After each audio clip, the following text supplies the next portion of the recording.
our next inductee was wrapping up his minor lacrosse career in Victoria, there was no junior A team to play for, so he and his teammates, in effect, created their own. The McDonald's Bread-sponsored Junior B team that was home to he and his talented friends dominated the sport at that level to such a degree, winning the Castrol Cup as Canadian champions over St. Regis in 1971, that they were granted a Junior A franchise beginning in 1972. Although circumstances dictated he had only a 2-year Junior A career, it was a spectacular one.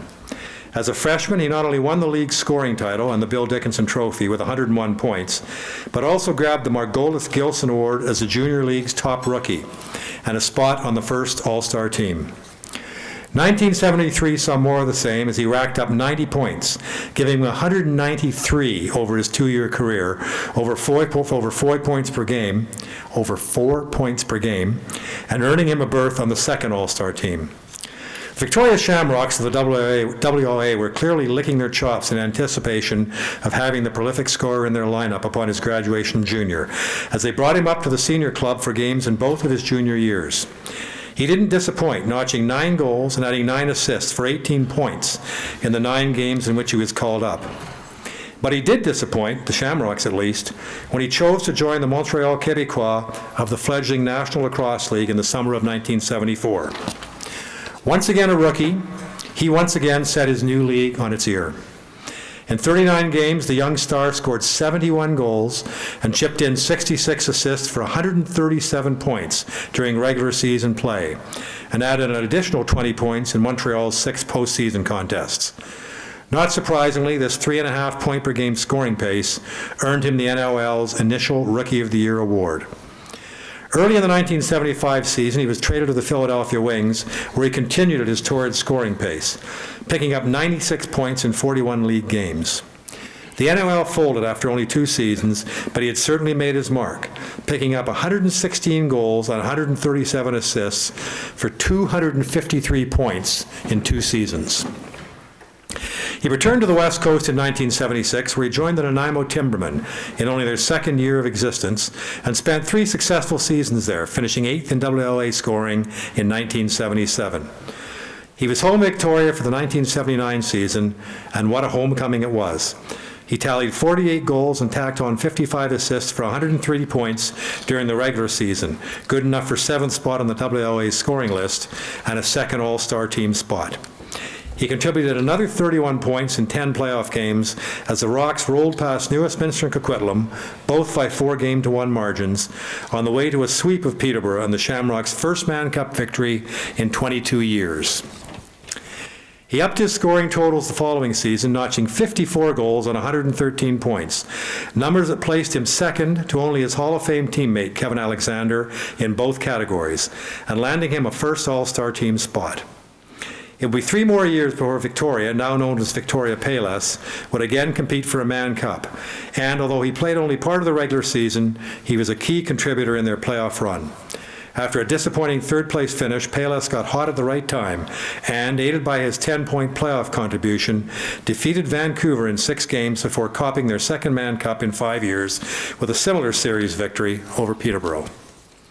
He hung up his stick after that championship season, finishing his senior and professional career, one that spanned only 8 complete seasons, with 426 goals, 495 helpers, and 921 points in just 291 games, a pace of well over 3 points per game. It's a scoring pace that makes him a Hall of Famer in anyone's book, and that's what he becomes tonight, a member of the Canadian Lacrosse Hall of Fame, Jim Lynch.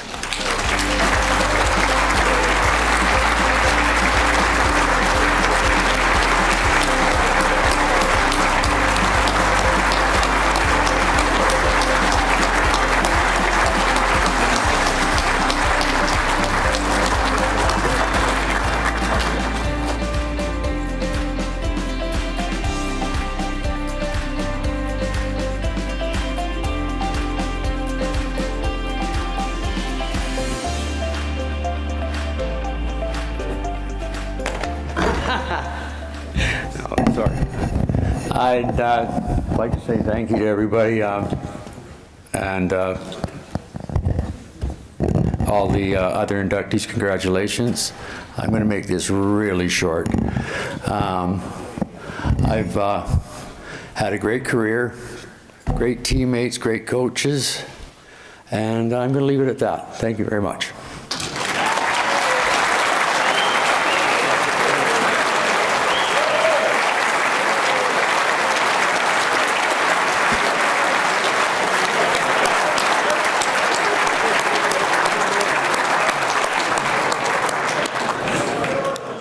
And with that, Jimmy moves into second spot on our list of all-time shortest acceptance speeches.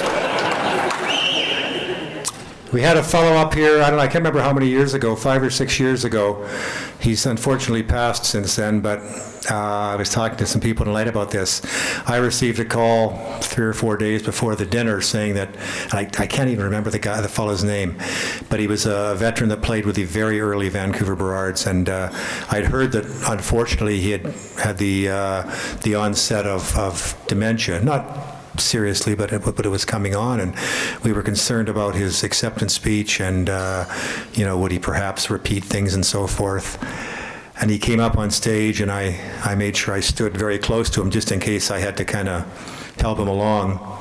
He got up and said, "Ladies and gentlemen, I'd do it all again."